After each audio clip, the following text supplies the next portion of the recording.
هاي، النهاردة هناخد past continuous tense الماضي المستمر. خليكم معايا let's go.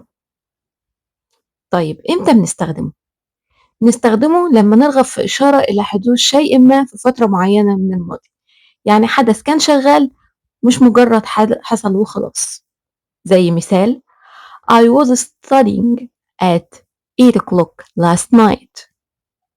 I was studying at 8 o'clock last night.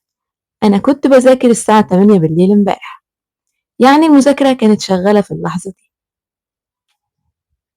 عندنا القاعدة بسيطة، بتبتدي بالسبجكت الفاعل was were حسب الفاعل، وبعدين الفيرب فيه ing.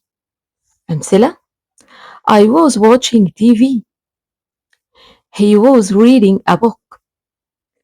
They were playing football. نخلي بالنا إن was were بيجي معاهم ضمائر مختلفة. was بتاخد I وهي وشي وإت، و were بتاخد you ووي وزي.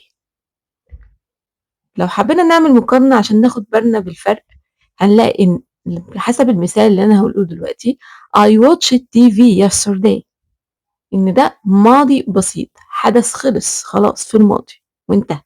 لكن لو أنا قلت I was watching TV when my friend called me، هنا كنت بتفرج على الحدث والحدث التاني قطع الحدث الأول. هو ده الباست continuous tense.